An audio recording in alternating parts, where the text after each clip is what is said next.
Hey, hey, Otis from Mars coming at you, working on my videos. Here's number two. One of the things that we're looking at is can you analyze the NFL in terms of their financial interest? What activities will serve the bottom line?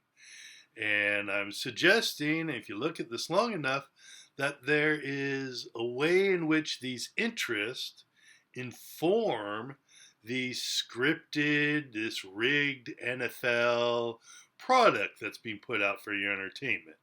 So I'm going to give you an example of that, and then I'm going to dive in a little bit into the 2016 Raiders and some of the things I think going on there.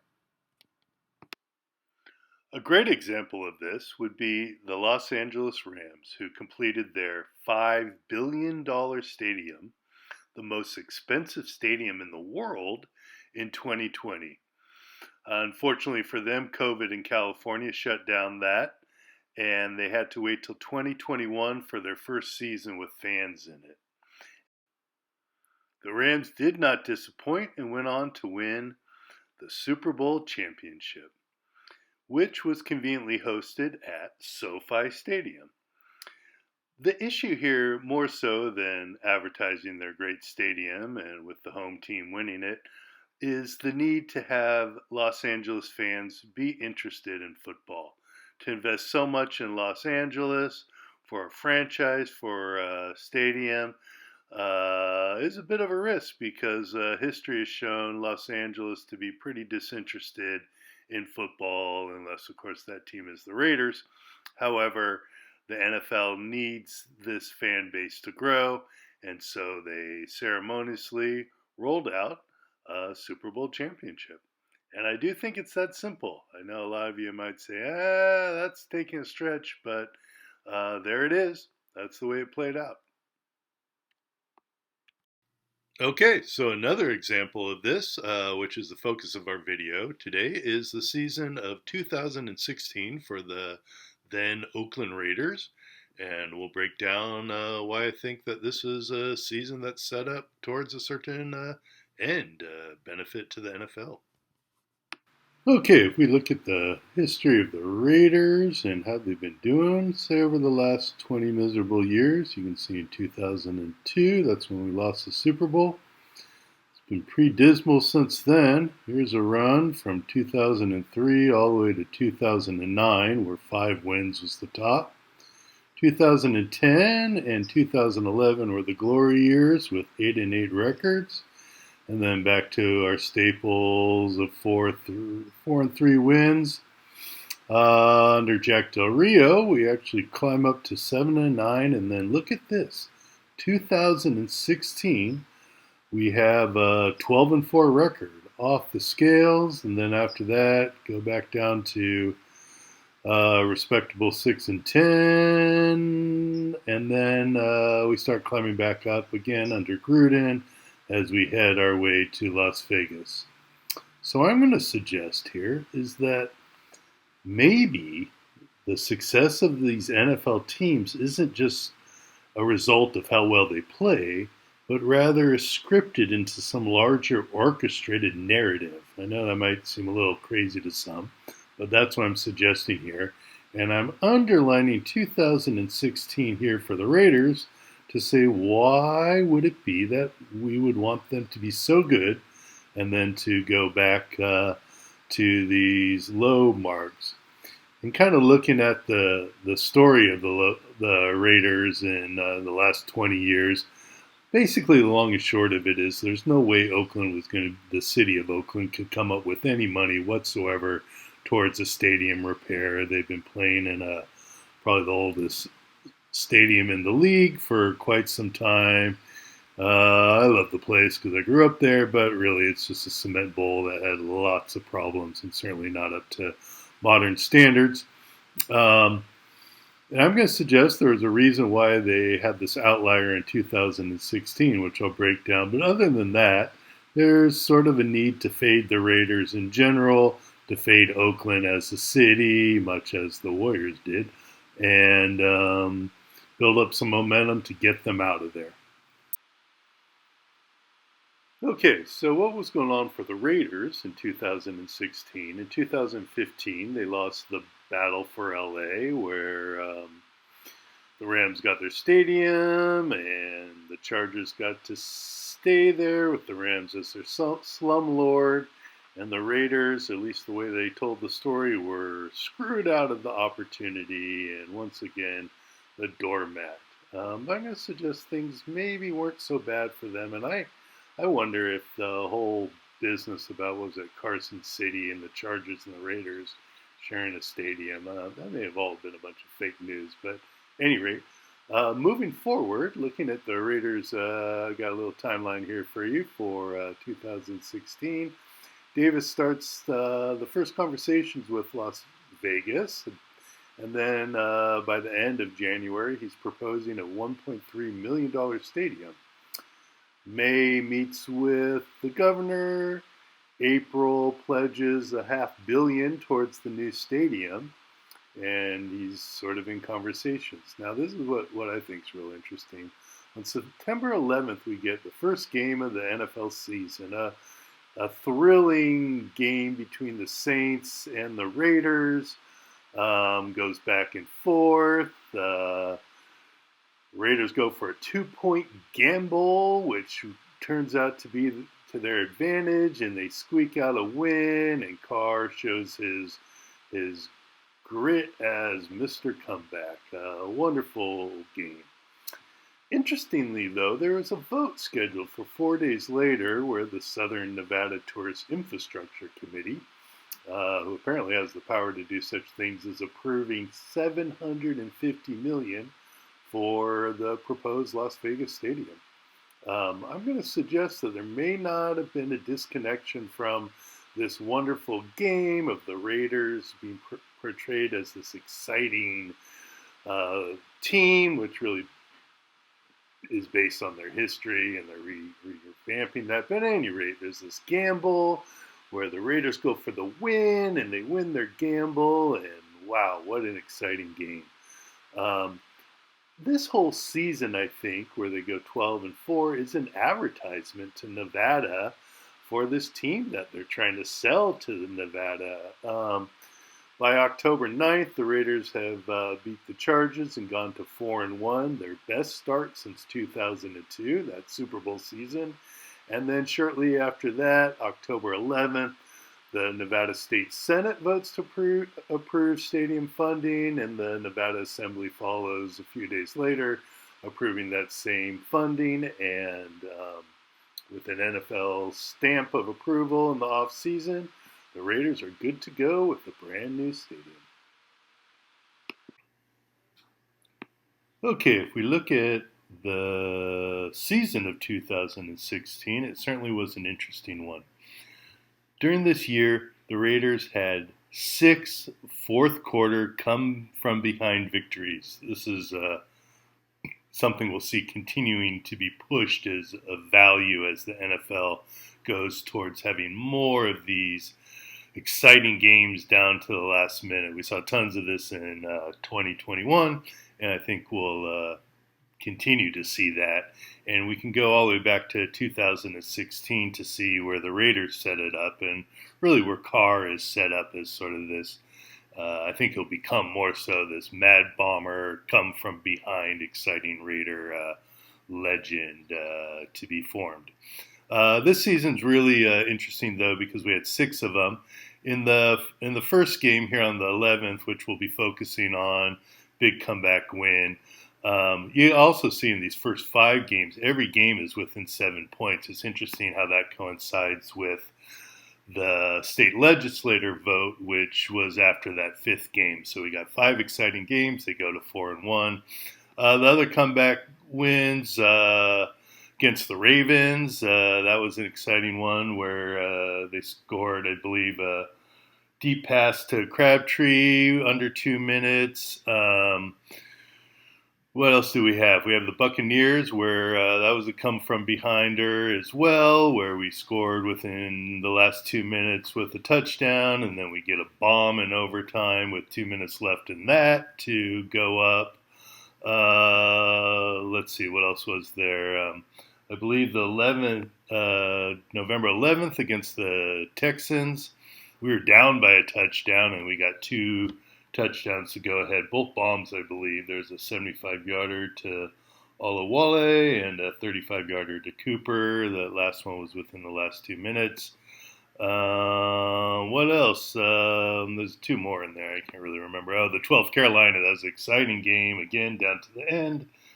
Field goal with under 2 minutes to go ahead, and that was a fourth quarter comeback, as well as against the Chargers December 18th. That was less exciting, but a couple of field goals, and Carr was able to notch his 6th fourth quarter comeback in just one season. Pretty impressive. Pretty exciting.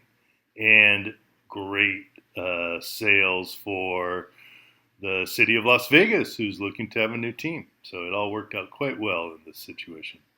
Okay, we're going to do a little deep dive into that first game of the season, 2016, versus New Orleans. And we'll touch on a little bit on how this is done.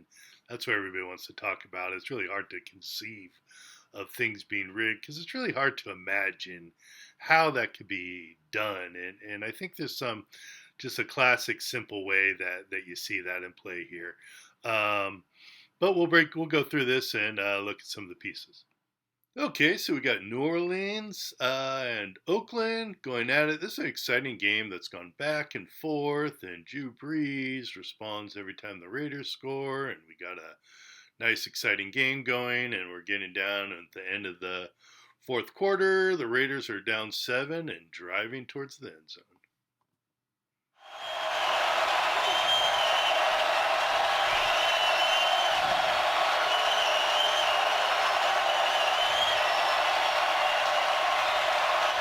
On 3rd and 4.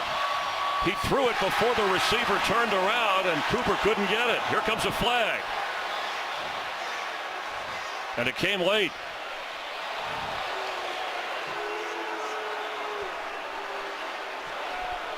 Prior to the pass, holding defense, number 25.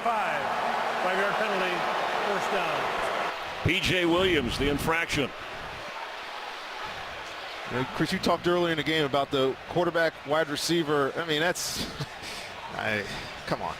Just don't grab the jersey. Don't grab the jersey. I know the stretch, but the grab of the jersey did not affect the route. Amari Cooper was out of that break, and it was mistiming throw. They got a little bit of a break right there for the first down. Major penalty. Okay, so we saw the flag that keeps the drive alive.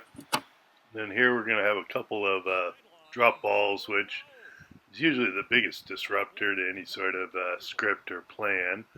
This defense is looking pretty soft. I know there's not too much you can ever prove by that, but they seem to be giving stuff up here. We'll see Seth Roberts get open in the middle of the field, in between a bunch of people, drops it. Now we have a problem. You won't see Carr run for 5 yards, but it sets up a 4th and short. And when worse comes to worse, we can always count on the referees. Derek Carr on 4th down. Floats one. There's a flag. The flag. The penalty flag came in late. So pass interference has always been one of the easiest ways for refs to sort of swing the outcome of the game. Obviously, they're calling these plays. Obviously, these plays are, hard to distinguish. But I'm going to say in the end of this game, we have some tells, which you can look for in these games because this reoccurs. The way this game's set up is pretty common. The Raiders get help. Now, one thing that we see is this happens twice on plays that potentially could end the drive on a 3rd and on a 4th, which actually would have lost the Raiders game. So it happens 2 times, which increases the likelihood that maybe it's not an accident. The other thing that we see here is both flags come in late. The ref doesn't want to throw the flag if they don't have to, but then are in some sort of decision-making process as they decide to throw it. And then the other piece here is these are just really weak calls. They're not catchable balls. Their contact is minimal, if even there. On the second one, I really question it. And they're calls that so often would be left uncalled and really would be better left uncalled. And the first down sets up this soft defense touchdown. Catch made, Seth Roberts spinning into the end zone. Touchdown, Raiders! All you're asking for. The touchdown sets up the big 2-point gamble. Raiders go for 2 and the win as opposed to 1 in overtime. So this is real interesting here. Check this out. There's a timeout call before the play goes off. But before the play, the offense is setting up the exact same formation, and they do the same motion with the fullback setting up from playing out in the slot coming into the tight end. The defense is loading the box up and leaving Crabtree one-on-one on the edge. Raiders call timeout. And very oddly, they come back with the exact same formation, and the defense has the exact same formation. This is always changed up when there's a timeout. Never have I seen the exact same play happen, or the same lineup happen twice in a row. So kind of interesting there. Going for 2. Carr for Crabtree. He has it! He held on to it!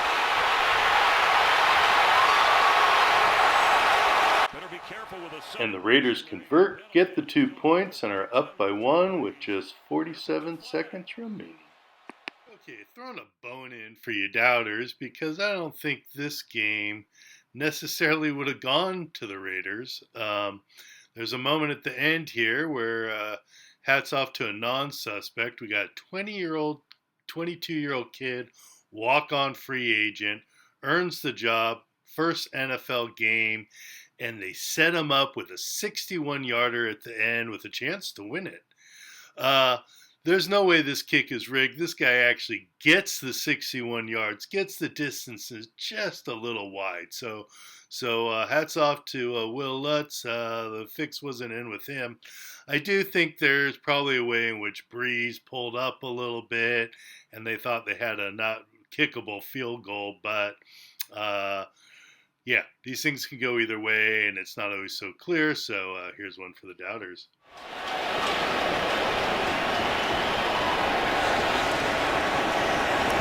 For the win from 61. No! And the Raiders win. Del Rio's gamble comes off. Del Rio's gamble comes off. Yes, I think that's the storyline here. Anticipating our upcoming vote for the infrastructure board to give us $750 million. Thank you, NFL. Put that in your pocket. One of the things we'll be doing is looking at our suspect list. There's a few suspects in this one, but we're going to just focus on one character just to get him out there. Mr. Mark Davis, suspect number 1. So, 2015, they're opening up the LA market. Shirley Davis wants in. LA has the biggest Raider fan base of anybody else there. But Kroenke, owner of the Rams, also wanted in, and he had the money, and he was going to fund the stadium. So I think in the end, Davis took a deal which he couldn't refuse, which was to move on and take his team to Las Vegas. At the time, Davis was kind of the runt of the NFL. He had a net worth of a measly $500 million, which is small by NFL ownership standards. And probably the fact that his mom was still giving him haircuts didn't help the situation at all. But let's take a little dive into the money trail, because I think Mark and his mom did all right here. According to Forbes magazine, the Raiders' value in 2014 was $907 million, which was 28th in the league. Only 4 teams worth less. By 2021, the team's value has grown 250% to $3.42 billion, 16th in the league, having moved from the bottom to the mid-range. Mark Davis, along with his mother, owned 47% of the team, and that resulted in a $1.15 billion increase of wealth for Mark Davis for going along with his plan of going to Las Vegas. So certainly a good deal for him. And I'm going to go ahead and take the leap here and say that Mark Davis is involved in all levels of operation with the NFL, with the rigging, and especially during that time in 2016 when his team would rise greatly in competitiveness, which coincided perfectly with the opportunity to move to Las Vegas. All right, well, there you have it. Raiders 2016. There's a lot going on there. And some of this you're going to see, we'll cover this. This is just set up for my car video. But what we'll see is these are the themes that we are selling now for our new Las Vegas team. It doesn't really matter if this place is filled with Raider fans or not, though it will be. But also we want all the fans from all over the country to come. Because when you go to a Raider game, it's going to be exciting. It's going to be close. So let's make our Mecca journey each year for when our team so happens to be in Las Vegas. I think that's what we're pulling for here. Thanks for tuning in. Appreciate your attention. Drop us a like. Drop us a subscription. Give us your comments. Love to hear what you think. Peace.